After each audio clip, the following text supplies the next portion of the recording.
Muchas bendiciones.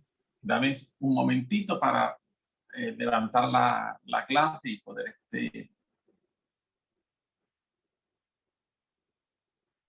un segundo.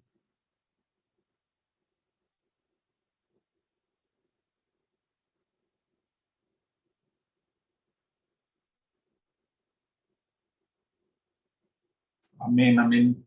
Muchas bendiciones. Bueno estar aquí, tener la oportunidad de poder compartir contigo. Como Itamar mencionó, esta semana es una semana un poco distinta en el calendario, pero estamos disfrutando las cosas que Dios ha hecho. Por favor, permíteme que vuelva a enfatizar la importancia que hay que el viernes pueda confirmar si vienes a las 4 o si vienes a las 6. Por favor, manda tu mensaje de texto. No parte la premisa de ellos saben que yo voy a ir a tal hora, porque muy posiblemente no lo sabemos. Hoy queremos enseñar sobre un tema que si tú revisas las enseñanzas que tanto Efren como yo hemos dado, inclusive Christopher y Tamara han hablado también del tema, pero las enseñanzas que nosotros hemos dado durante los últimos años, vas a descubrir que hay un énfasis en la necesidad que tú y yo tenemos de crear hábitos que nos ayuden en nuestra vida espiritual. Así que tú me vas a permitir a estos hábitos que nos ayudan en la vida espiritual, yo ponerle un nombre, un label. No es que la Biblia lo llama así, soy yo quien estoy poniendo ese nombre, ese label. Le estoy llamando hábitos espirituales para efecto de la clase y que para efecto que se nos haga fácil poder referirnos a ellos. Colosenses capítulo 3, versículos 9 y 10 nos dice: no mintáis los unos a los otros, pero que os habéis despojado del viejo hombre con sus prácticas. Esa palabra es importante. Y os habéis vestido de nuevo, el cual se renueva para un pleno conocimiento conforme a la imagen de aquel que lo creó.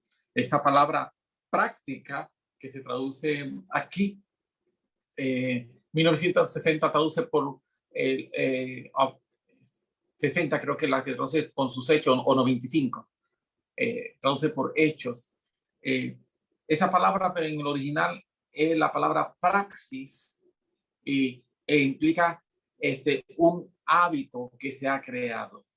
Es el hacer algo continuo y haber creado un hábito. O sea que muy bien podríamos leer Colosenses 3, 9 y 10. No mintáis los unos a los otros, porque os habéis despojado del viejo hombre con sus hábitos y os habéis vestido de nuevo, el cual se renueva para un pleno conocimiento conforme a la imagen de aquel que lo creó. Así que el tema de los hábitos es un tema, perdonen un segundo.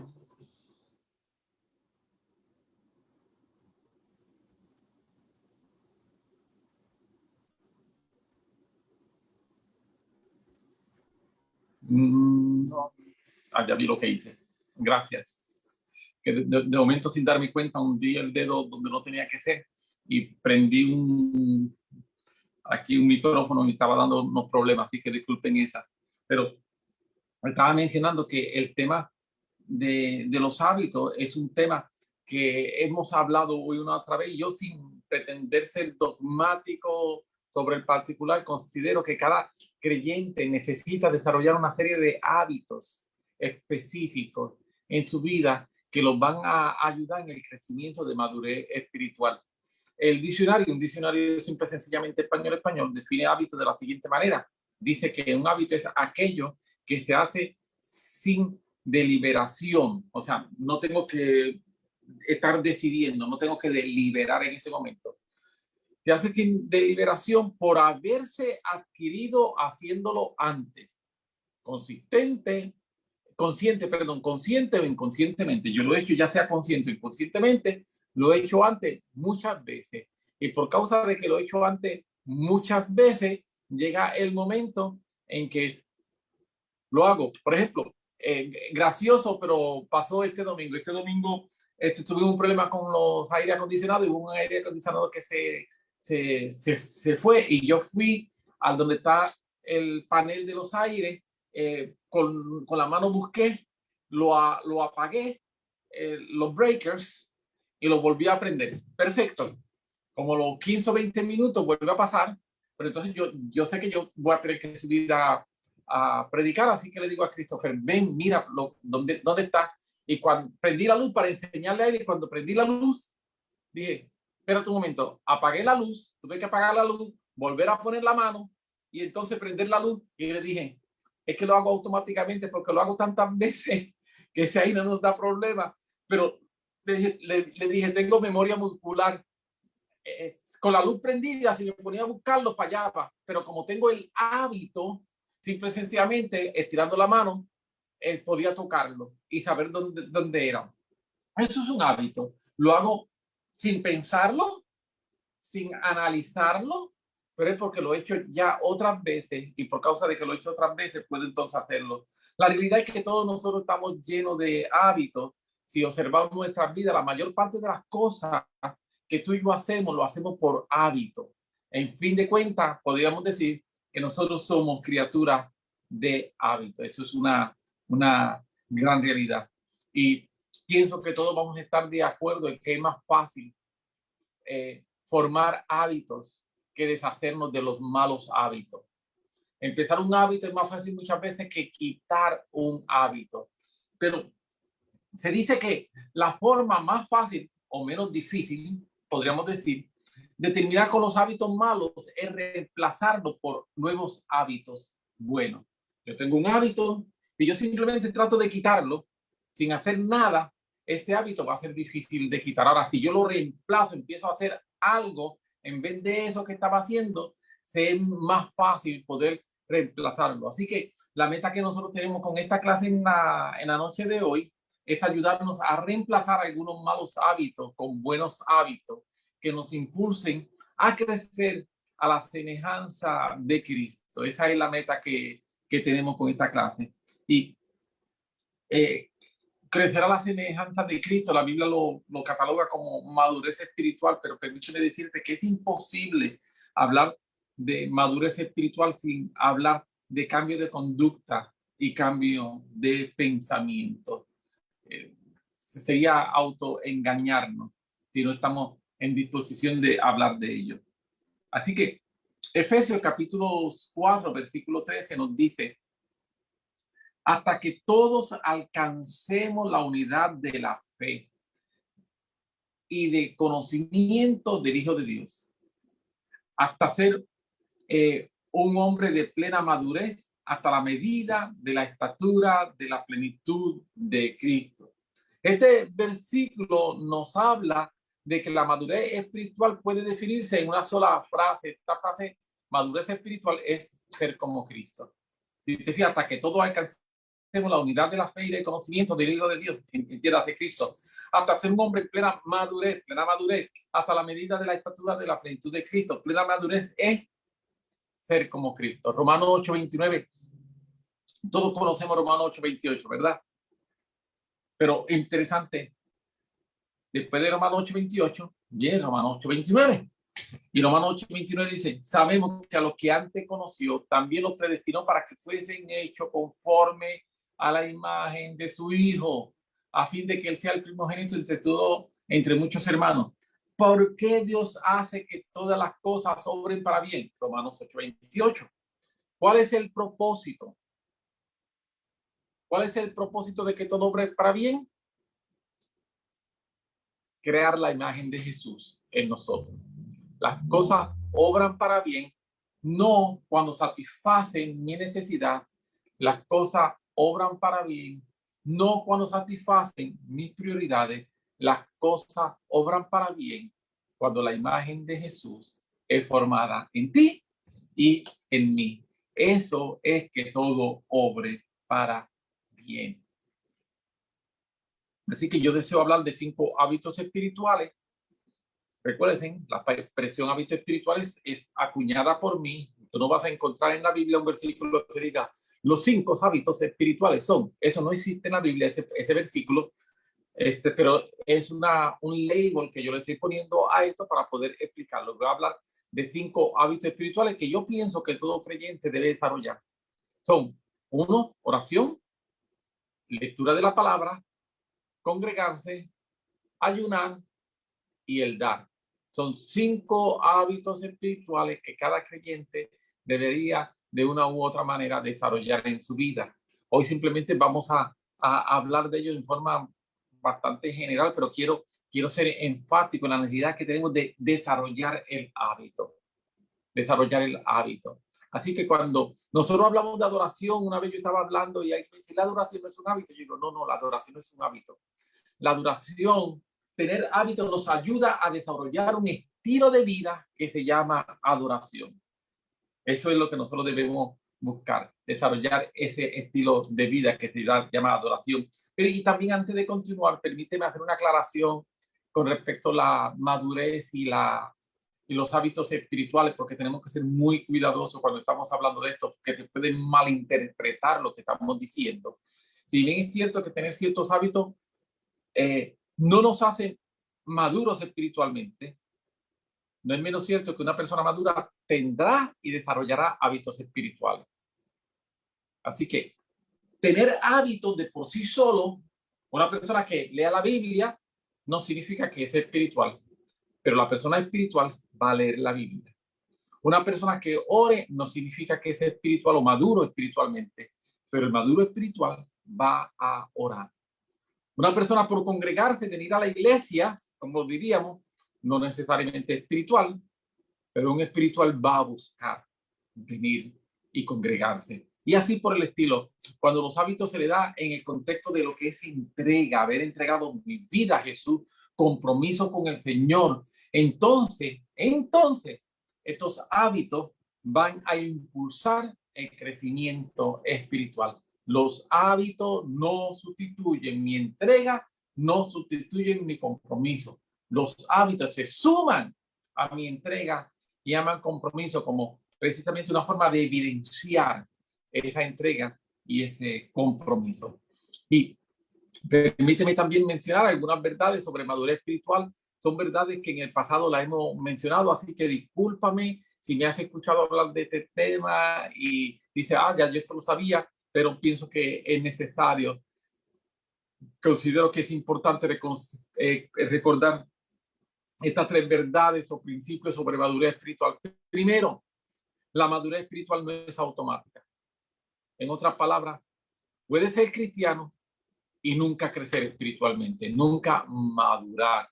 Hebreos 5, 12 y 13 dice, debiendo ser ya maestros, deberían ser ya maestros por el tiempo transcurrido, de no tener necesidad de que alguien nos instruya desde los primeros rudimentos de las palabras de Dios. Habéis llegado a tener necesidad de leche y no de alimento sólido, pues todo el que se alimenta de leche no es capaz de entender la palabra de la justicia, porque aún es niño. Estos hermanos llevaban tiempo, pero no habían crecido. ¿Por qué no habían crecido? Porque madurez espiritual no es automática. La madurez espiritual no es automática. La madurez espiritual es un proceso intencional y por eso es que tenemos que hablar de hábitos, porque es un proceso intencional. Segundo principio que queremos mencionar rápidamente, la madurez espiritual es un proceso. Primero es que no es automático. Segundo, es un proceso. Necesitamos aprender a ser maduros. Mira lo que nos dice Segunda de Pedro, capítulo 3, versículo 18. Más bien, crecer en la gracia y en el conocimiento de nuestro Señor y Salvador Jesucristo. Nosotros tenemos que crecer en la gracia y en el conocimiento. Esto nos implica que es un proceso, porque crecimiento es proceso. Crecimiento no es un brinco de un estatus a otro estatus. Crecimiento es un proceso de un lugar en el que me encuentro a otro lugar. Así que madurez espiritual es un proceso. Y el tercer principio que quisiéramos mencionar antes de entrar a dialogar brevemente acerca de los 5 hábitos que mencionamos es que madurez espiritual requiere disciplina. No es automático. Es un proceso, requiere disciplina. 1 Timoteo 4, 7 y 8. Desechar las fábulas profanas y de viejas y ejercítate. Por favor, prestemos atención a esta palabra. Ejercítate para la piedad, porque el ejercicio físico para poco aprovecha, pero la piedad para todo aprovecha, pues tiene promesa para la vida presente y para la venidera. Cuando una persona hace ejercicio físico no ve resultado de inmediato. No, no es así. Tampoco en el ejercicio espiritual. Nos va a tomar tiempo, nos va a tomar esfuerzo. De la misma manera que hacer ejercicio físico, necesitamos desarrollar ciertos hábitos para ejercitarnos para la piedad. Al ejercitarnos para la piedad, necesitamos desarrollar hábitos. Amén. Así que, habiendo hecho todo esto a manera de introducción, ¿verdad? Hablar un poco acerca de qué es un hábito, acerca de lo que madurez espiritual y los tres principios de madurez espiritual, que no es automática, que es un proceso y que requiere esfuerzo, disciplina. Son tres principios básicos. Quisiera entonces hablar en una forma breve, introductoria, quizás podríamos decir, acerca de los hábitos que tenemos que crear. Y más que nada, ¿por qué es necesario crearlos? El primero, oración. De oración podríamos decir mucho. Hemos enseñado en varias ocasiones acerca de la oración, los distintos tipos de oración, lo que significa la oración intercesora, etcétera, lo que es súplica. Pero la oración es el principio de toda vida en comunión con Dios. Sin oración es imposible la madurez espiritual. En Mateo 6:6, Jesús dice a sus discípulos: mas tú cuando ores, entra en tu aposento y cerrada la puerta, ora a tu Padre que está en secreto, y tu Padre que ve en lo secreto te recompensará en público. A un principio que quiero enfatizar, y es que la oración tiene recompensa. Sí, la oración tiene recompensa. Este es un principio que nosotros vemos a través de toda la Biblia en distintos momentos. La oración tiene recompensa y la oración es un hábito que nosotros necesitamos desarrollar. Mira Lucas 11:1. Aconteció que estaba Jesús orando en un lugar y cuando terminó, uno de sus discípulos dijo: Señor, enséñanos a orar como también Juan enseñó a sus discípulos. Los discípulos eran judíos y como judíos ellos estaban acostumbrados a ver personas orando. No obstante, ellos le piden a Jesús que le enseñe a orar. Y la pregunta que cuando llegamos aquí nos tenemos que hacer, y ya tú me has escuchado anteriormente hablando de esto, muy probablemente, ¿por qué? ¿Por qué ellos le piden a Jesús que le enseñe a orar? Y para mí esto me presenta dos principios básicos que quiero extraer de una forma muy sencilla. Se puede aprender a orar. Hay gente que me dice: es que yo no sé orar. Pues aprende, aprende. ¿Cómo aprendo? Practicando, empezando. Si no practico, si no empiezo a orar, nunca voy a aprender a orar. Así que si hasta ahora dices es que yo no sé orar, quizás lo que deberías decir es: no he dedicado tiempo para aprender a orar. Necesitamos aprender a orar. Y la forma en que aprendemos a orar es dedicando tiempo, porque todo hábito es un esfuerzo, es un proceso, no es automático. Y si vamos a desarrollar el hábito de la oración como un buen hábito, tenemos que hacerlo. Segundo, que puedo deducir de Lucas 11:1, algo los discípulos habían visto en la vida de Jesús que le llamaba la atención. Recuerden, los discípulos son judíos, ellos están acostumbrados a ver gente orando, no es la primera vez que ellos ven a alguien orando. Ellos habían visto a Juan, habían visto, pero algo pasó en la vida de Jesús. Jesús oraba de una forma distinta. Los judíos, perdón, normalmente oraban al Dios Todopoderoso, pero Jesús cuando oraba, oraba al Padre. Lo hemos dicho en el pasado, permíteme repetirlo. Algo extraordinario en el ministerio de Jesús es que Jesús viene a presentar una faceta de Dios que era desconocida por los judíos. Los judíos veían al Dios de Abraham, de Isaac y de Jacob.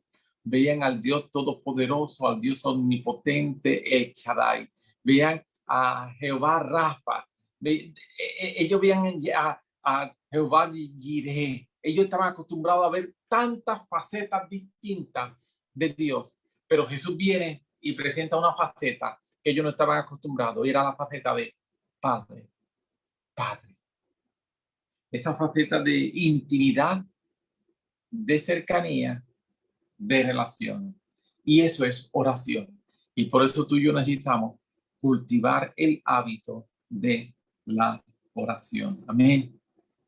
Segundo hábito que necesitamos cultivar, el hábito de la palabra. Segundo de Timoteo capítulo 3, versículos 16 y 17 nos dice: toda la escritura es inspirada por Dios y es útil, por favor, escucha, para la enseñanza, la reprensión, la corrección, para la instrucción en justicia.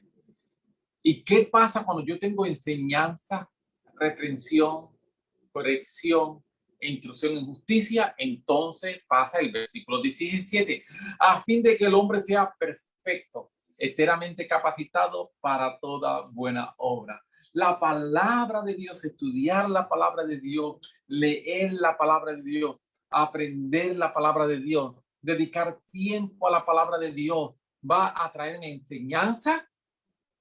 En momento determinado va a traerme reprensión. Sí, algunas veces yo estoy leyendo la Biblia y digo, Señor, perdón.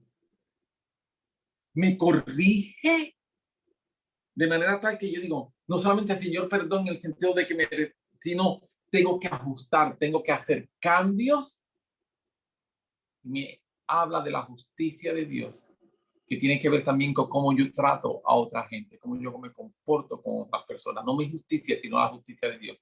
Y cuando esto está en mi vida, dice, a fin de que que el hombre de Dios sea perfecto, el hombre de Dios sea perfecto, enteramente capacitado para toda buena obra. Yo quiero decirte, Dios desea enseñarnos qué es la verdad.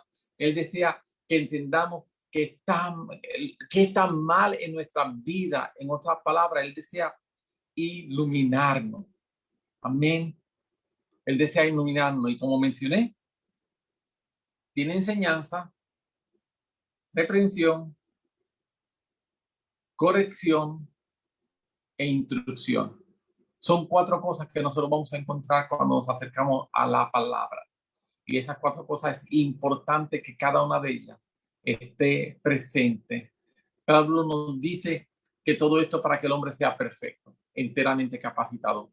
La perfección que Dios desea en cada uno de nosotros tiene que ver con hacer buenas obras, según nos dice el apóstol Pablo. Esa perfección tiene que ver con mis acciones, con mis decisiones, con mi comportamiento. Así que es sumamente importante que nosotros podamos aprender y que nosotros podamos desarrollar estos hábitos, que son hábitos que nos van a ayudar. El primero, repito, la oración. Debemos sacar tiempo para orar. Yo recuerdo una época, perdóname que vuelva hacia atrás, pero hubo una época en mi vida hace quizá un par de décadas atrás realmente, iba a decir varios años atrás, pero hace como 2 décadas, en que la oración se convirtió en uno de mis temas de más estudio, y la razón que se convirtió en uno de mis temas de más estudio era porque era una de las áreas en que más débil yo me encontraba en mi vida como cristiano, en mi relación con el Señor. Yo descubría que sacaba tiempo para orar, pero como que no lograba. Y encontré algo bien interesante, y es que había estado leyendo muchos libros de oración, y cuando había estado leyendo todos estos libros de oración, de momento como que las experiencias y el estándar que se estaba hablando de lo que ocurría en la oración no era mi realidad. Y como no era mi realidad, llegó un momento en que lo que empecé a sentir fue frustración en vez de ánimo para orar. Y venía y dedicaba mi tiempo a la oración, y cuando dedicaba mi tiempo a la oración y yo leía que una persona decía, reservo un hombre que para entrar a la presencia necesitaba 3 horas, y que después de 3 horas en comunión era que entraba entonces a la presencia. Y yo decía, Señor, ¿cómo yo voy a lograr eso? Y descubrí que hay muchas metodologías que son distintas a la metodología de Jesús. Jesús no necesitaba 3 horas para entrar a la presencia del Señor. Y Jesús no enseñó eso. Jesús enseñó simple y sencillamente, ven a orar y acércate a él y dile, Padre nuestro que estás en los cielos, santificado sea tu nombre. Y empecé que el proceso de relación era más importante que el proceso protocolario. Este proceso donde estoy pasando por el paso 1, paso 2, paso 3, los 10 pasos de acercarte a la presencia del Señor. Cuando es un paso, es el paso de venir con honestidad, con un corazón sincero, contrito y humillado, como alguien que sabe que está hablando con su Padre y que anhela tener relación con Él. Así que eso es importante, la palabra. La palabra, yo recuerdo en estos días conversaba con una persona y le mencionaba acerca de gente que han sido importantes en mi vida. Y una de las personas importantísimas en mi vida fue Eduardo Mena. Aún yo recuerdo enseñanza de Eduardo, guardo tantos buenos pensamientos, pero Eduardo vivió en casa entre una cosa y otra, vivió en casa como unos 20 años. Las nenas desde Nair lo que tenía eran meses cuando Eduardo comenzó a vivir con nosotros. Así que las nenas crecieron viendo a Eduardo. Eduardo era parte de la familia. Ella la llamaban tío Eduardo. Así que crecieron con él. Y yo tuve uno de los beneficios que tuve con Eduardo fue verlo de cerca estudiando la palabra. Y lo interesante es de la manera en que Eduardo estudiaba la palabra era que él se arrodillaba frente a la cama y normalmente tenía una o dos Biblias abiertas, varios libros abiertos, concordancias, comentarios, la Biblia Date, que es una Biblia que se usaba mucho en esa época, estoy hablando hace, qué sé yo, 25, 30 años atrás. Y él de rodillas estaba estudiando.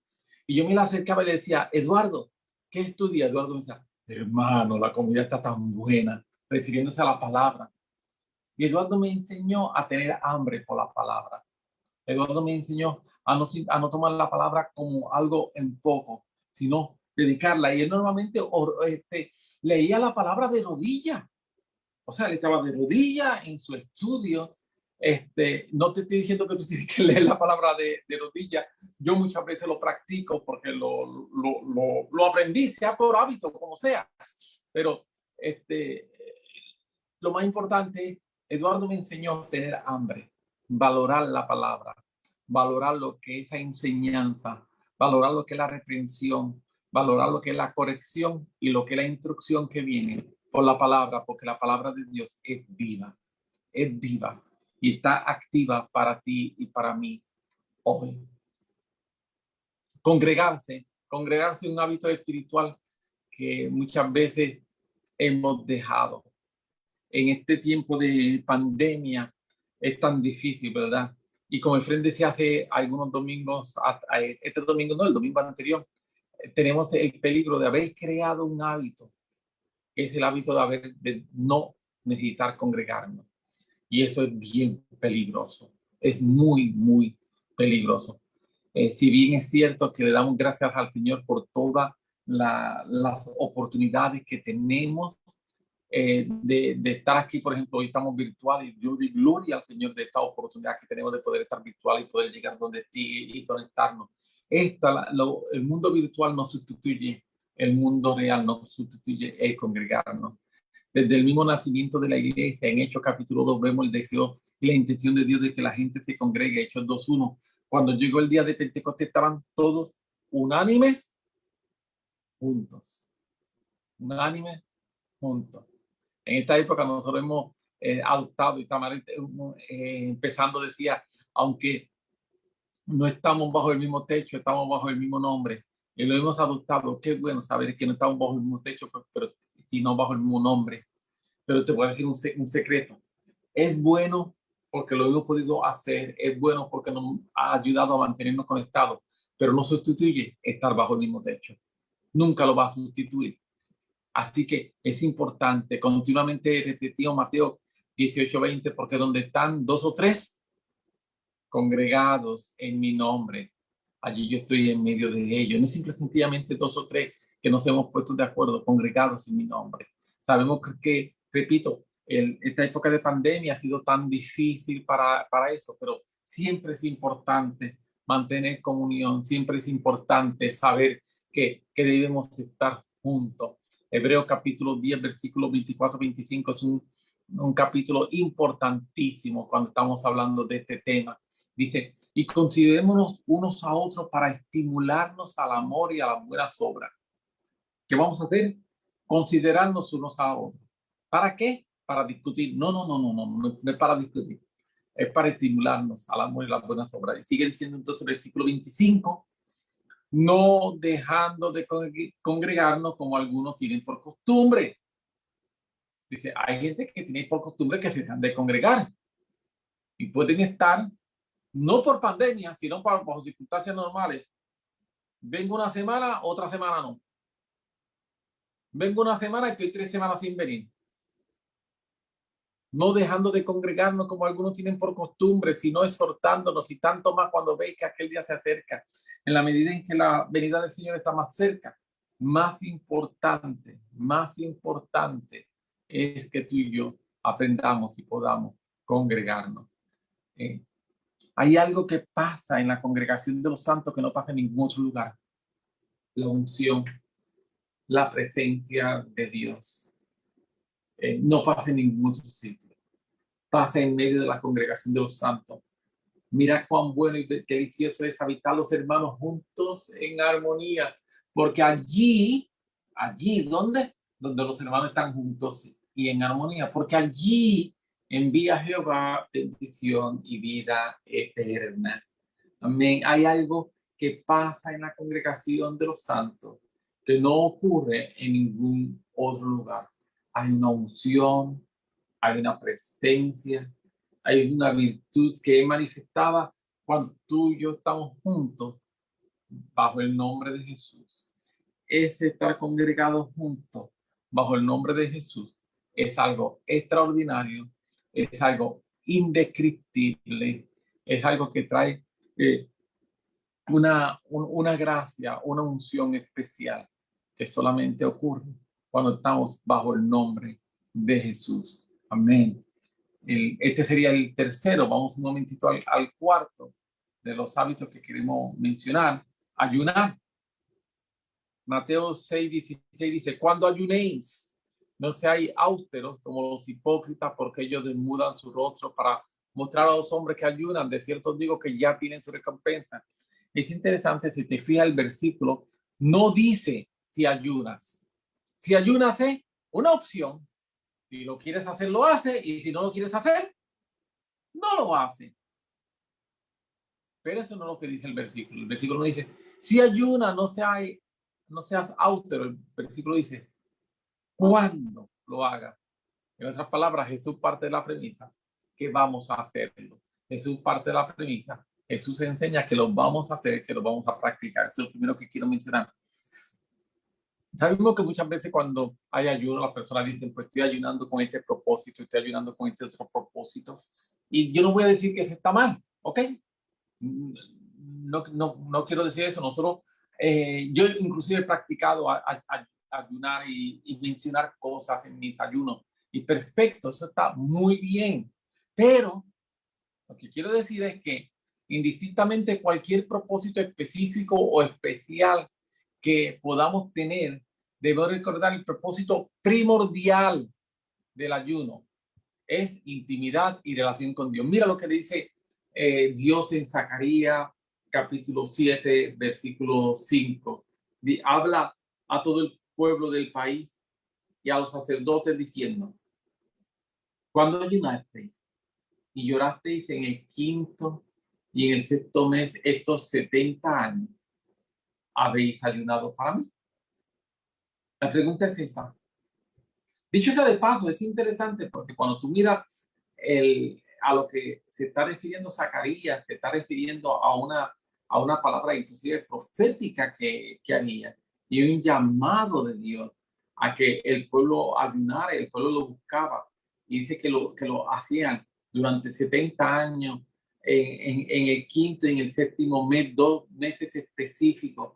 Habían unos ayunos que eran unos ayunos, por así decirlo, para el Señor por 70 años. Estamos hablando 140 momentos de ayuno en esos 70 años, 2 por año, ¿verdad? 140. Y la pregunta que Dios le hace al pueblo, lo hiciste para mí. ¿Por qué? Porque si no lo hiciste para mí, está mal. Entonces, ayunar, nosotros sí podemos tener distintos tipos de propósitos y repito, no está mal, está bien, perfecto.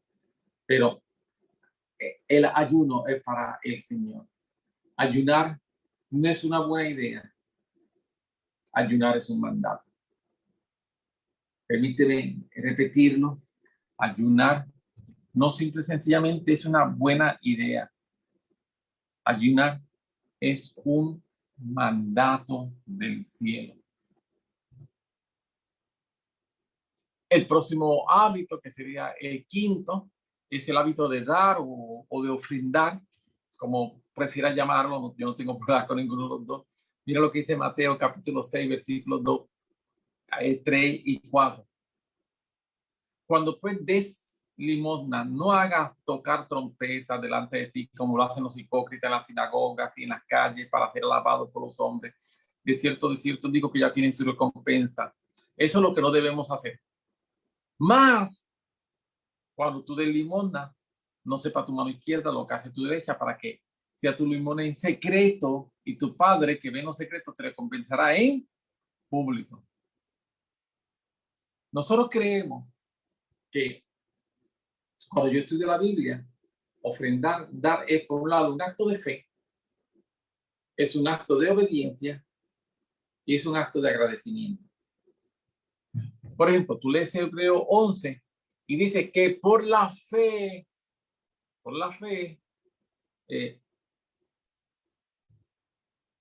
Abel ofreció un mejor sacrificio que Caín. O sea, lo que caracterizó y hizo que el sacrificio de Abel, la ofrenda que Abel le está dando a Dios, fuera mejor que la de Caín, no era que el animalito estaba mejor, es que había fe. Eso enseña Hebreo. Por la fe, Abel ofreció un mejor sacrificio que Caín. O sea que dar es un acto de fe. Por otro lado, dar es un acto de obediencia. ¿Por qué es un acto de obediencia? Porque la Biblia me manda que dé. Y me lo dice antes de la ley. Antes de la ley. Abraham ofrendó antes de la ley. Bueno, el que acabamos de leer, Abel ofrendó antes de la ley. Pero nosotros vemos tantas ofrendas antes de la ley, vemos diezmar antes de la ley. Todo eso precede la ley. O sea que hay personas que dicen, no, pero ya no estamos bajo la ley, ahora estamos bajo la gracia. Es una excusa para una desgracia. Porque todo eso precede la ley. Así que por un lado, un acto de fe. Por otro lado, es un acto de obediencia. Y por otro lado, el apóstol Pablo nos enseña que es un acto de gracia, de agradecimiento, perdón. Nosotros creemos en diezmar, no somos, o sea, no hay un problema, no juzgamos a quien piense distinto, nos da la impresión de que lo que enseña la Biblia es una forma clara y por eso lo que enseñamos, no vamos a enseñar algo que no creamos, pero sí vamos a enseñar lo que creemos. Y también pensamos que esto no es un punto de partida, no es el límite. Nosotros pensamos que nosotros debemos aprender a ser dadivosos. Nosotros debemos aprender a ser generosos. Porque si hay algo que se caracteriza la iglesia del Nuevo Testamento, es por ser una iglesia generosa y por ser una iglesia que daba más allá de lo que podían. Así que nosotros creemos en eso, creemos que es una responsabilidad de cada individuo, que cada uno tiene que rendir cuentas al Señor sobre esto, y creemos en el principio de siembra y cosecha que encontramos en 2 Corintios 9, 6, 7, pero te digo, el que siembra escasamente también segará escasamente, y el que siembra generosamente segará generosamente. Cada uno ve, Pablo de lo que está claro, porque algunos dicen, sí, lo que estoy sembrando en el corazón, no, Pablo está hablando de dar. Eso es bien claro. Algunas veces queremos tratar de que la Biblia diga algo distinto, pero no. El tema de Pablo en 2 Corintios 9 es dar, ofrendar. Y ahí es cuando él habla del principio de siembra y cosecha. Cada uno dé como propuso en corazón, no con tristeza ni por necesidad, porque Dios ama al dador alegre. Y por eso que mencionamos que dar también es producto de agradecimiento. Amén. Básicamente hemos estado hablando de 5 hábitos que nosotros necesitamos desarrollar. Yo lo he llamado hábitos espirituales, pero repito, eso es un label que yo le estoy poniendo a ellos, que es la oración, que es aprender a estudiar la palabra, congregarse, me acaba de olvidar uno ahora mismo, ayunar, gracias, pude ir para atrás y me pude acordar, ayunar y dar u ofrendar. Son 5 hábitos que pienso yo que cada creyente, yo no estoy diciendo que estos son los únicos 5 hábitos que tenemos que desarrollar, yo no estoy diciendo para nada eso, yo estoy hablando que como mínimo cada creyente debería aprender a desarrollar estos 5 hábitos en su vida, estar revisando cómo voy en ello y quizás decir, espérate, en este hábito me estoy quedando un poquito atrás, necesito reforzarlo, necesito hacer ajustes para poder crecer en ellos y poder acercarnos más al Señor. Los hábitos lo que hacen es potencian nuestra búsqueda, los hábitos potencian nuestra dedicación al Señor. No son un sustituto a ello. Todo comienza con nuestra entrega, todo comienza con nuestra dedicación y los hábitos entonces vienen y nos ayudan para también ir sustituyendo hábitos incorrectos con hábitos correctos. Amén. Permíteme para ir concluyendo, decir unas palabras finales. Deseo recordar que los hábitos de los que estamos hablando no los vemos de una forma aislada, no es cuestión de ayuna, ora, lee la Biblia, congrégate, da. No solo lo vemos como una actitud, tienen que estar unidos, lo que hemos estado diciendo, como una actitud de entrega. Lo que estamos diciendo, si quisiéramos hacer algún tipo de, si me lo permite, fórmula, es que hábitos entrega, más hábitos espirituales van a provocar en nosotros un estilo de vida que a lo que somos llamados, un estilo de vida que se llama adoración, que es lo que Dios quiere. Efesios 1:12, a fin de que seamos, para esto fuimos escogidos. Y tú lees ese capítulo 1 de Efesios, que es un capítulo tan extraordinario, pero tan extraordinario desde la perspectiva teológica del propósito de Dios. Ese capítulo no es tan extraordinario. Básicamente, en resumen, Dios nos ha escogido, Dios nos llamó, nos ha sentado en lugares celestiales a fin de que seamos para alabanza de su gloria. Nosotros, los que primeramente esperamos en Cristo. Amén, amén y amén. Vamos a desarrollar hábitos. Vamos a desarrollar hábitos que nos ayuden en nuestra vida espiritual, que nos ayuden a acercarnos al Señor, que nos ayuden a afianzarnos, que nos ayuden a ser mejores. Vamos a desarrollar hábitos que nos lleven un paso más adelante, que nos lleven a lo que es el propósito de Dios, que nos lleven a lo que es la intención de Dios. Vamos a desarrollar hábitos que hagan que tú y yo seamos mejores personas, que tú y yo seamos mejores cristianos. Vamos a buscar cómo podemos acercarnos a Él. Y para ello necesitamos ser intencionales, esforzarnos. Vamos a desarrollar hábitos. Dios te bendiga muchísimo. Y Tamar, seguimos contigo.